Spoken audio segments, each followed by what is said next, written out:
Atomic Heart, a game that presents the duality of communist ideas with their inevitable realities.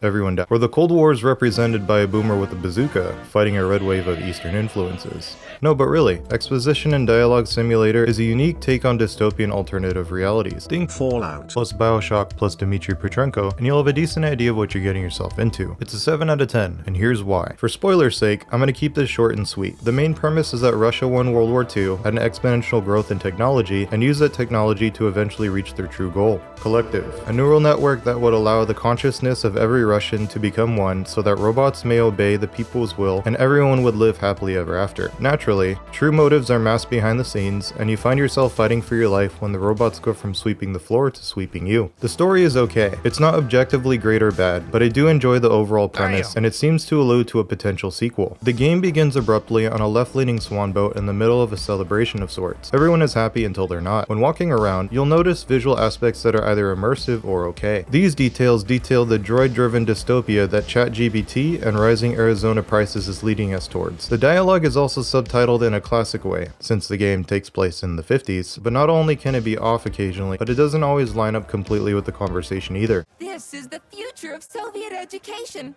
a personal project of Dr. Sechenov's It's not a deal breaker, and that may have been an intentional decision, but it certainly feels like something that may throw some players off. Once things go to shit, the game is littered with an endless trove of corpses and robot parts, which will lead into my first real criticism. When it comes to robots, having the same models scattered throughout is totally fine, especially when they're making me horny. What isn't fine is this.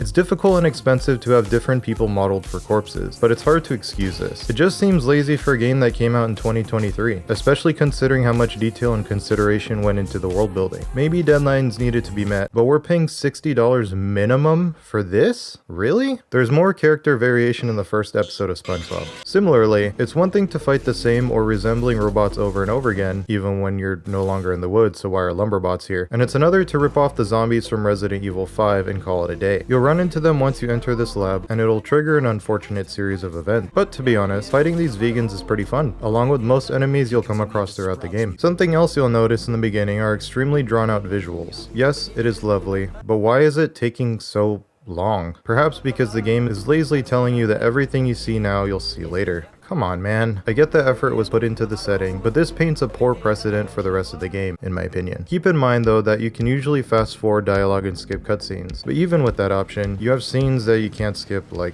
this. Please follow me. Oh my. And this one. Who's a good boy? Overall, the game is beautiful, and for the most part, the attention to detail is great, but certain moments tend to drag out far too long. I understand that some monkey brains hate to hear babbling and exposition and want to jump straight into gameplay, but even for those who enjoy those aspects of world building, this is excessive. We've all played those games where the quirky sidekick helps you go from grandma struggling to log in on Facebook to full-fledged Doomslayer.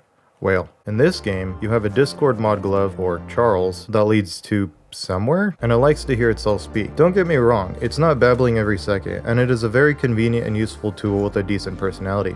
No spoilers. But if I were to nitpick, then I'd prefer it to talk less at times. I'll get into the use of the glove later, but for now, let's take a break from Charles and get into the real offender. The protagonist is Agent P3, or Sergei, who is a World War II vet with dementia. At certain points, though not during gameplay, you'll see him from either a first or third person perspective, which can take away from the immersion at times. I personally never needed to see this much of his face, and his expressions are very bland and lifeless. It's not like being a mute in a Rockstar game, but it feels like they should have focused more on his cringy lines instead. We'll touch on that in a second. Give me the typical General Shepard cutscenes, and I think the game would make us feel more immersed in his character. Let me know what you think, but I think those who play the game would likely agree, or at least to an extent. His lines also go from clever and quirky to cringy in nanoseconds, but this was clearly intentional. Most of the time it's fine, but lines can be pretty bad, and it's a reoccurring theme in several interactions throughout. In fact, some of the best written interactions come from the voices of literal dead people. If that doesn't tell you something, I don't know what will. Dialogue generally improves later in the game, especially as you get used to it, learn more about the characters and lore, etc. So it might not be as bad to you. On the other hand, I can't ignore this. Samples of crispy critters. Like, who okayed this shit? Are we really supposed to believe that this guy randomly forming the catchphrase crispy critters is somehow likable? Charming? I know it's intentional, but even so, it doesn't make me like him any more than I already do, which is not much at all. I do appreciate that they try to come off as self-aware when Handball Glove taunts him with the phrase, but it doesn't make up for much in the long run. I mean, just look at this scene and tell me it isn't worse than a high schooler's film project. God damn it. Oh, fuck! My leg! You okay, buddy? Yeah, we did it! Shit, Sprouts, get the fuck up! My leg is stuck. Shoot it already! There's too many of them, hurry! I'm trying! If they get to us, You we're thought dead! about aiming better? They're almost here, get up, get up! I'm trying! No, Fuck! no, help me! Get it off me!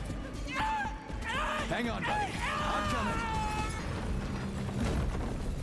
It's a fucking canister. Well, it's something. He's mutated! No shit, Sherlock.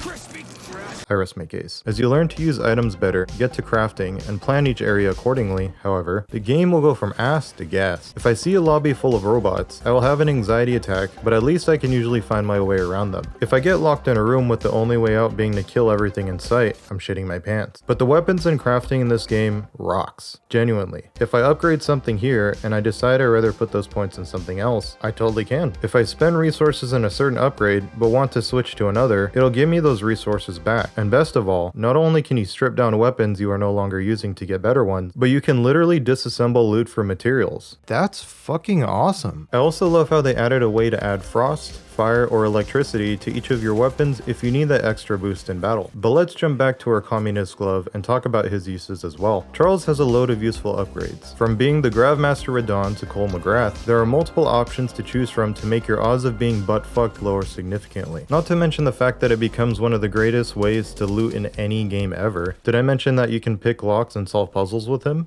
Very nice. As for gameplay, Atomic Heart. it is designed so that you can investigate ahead if you want in open areas, while gradually expanding your access indoors. I like how they gave you freedom to explore, but not too much freedom. The only thing is if you're a loot freak like me, your curiosity may get the best of you, and you could end up wasting hours checking out places that are not worth your time. Or so you think. One thing that dawned on me was that while you can mushishi your way around the game, even if there isn't necessarily loot per se, there are robots and plant zombies you can farm for loot. You can also find additional weapon upgrades by doing so. This encourages you to venture out and see what they've created if you want to. And you know it's intentional because there are save points and horny fridges all over the map. Speaking of horny fridges, have you met Nora? Nora wants to put her appendages all over your epidermis. You could enter me more often. So I won't kink shame you if you get hot and bothered by her. And she's nearly always accompanied by a save point. This leads me to our next criticism. Saving. You know those games where you have to replay the cutscene every time you die?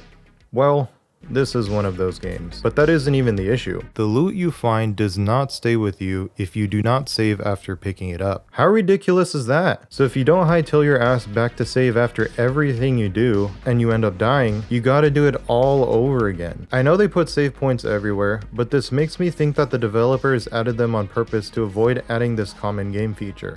An autosave. I personally hate that, and I don't think any game should allow this now or ever in the future. To their benefit, this does mean that when fighting bosses, if you die, you won't lose any resources you've saved up, so it's a bit of a double-edged sword. Speaking of bosses, the boss fights in this game are not bad. I do feel that the game mechanics partially hinder the potential in boss battles due to your movement limitations, but at the same time, they're still enjoyable and challenging enough to get a stamp of approval. There's plenty more that can be nitpicked in both a positive and negative sense, but for those who have finished or are currently playing the game, I'd love to hear your opinions in the comments as well. As always, thank you all for watching, don't forget to like and subscribe, and I'll catch you all later. Peace.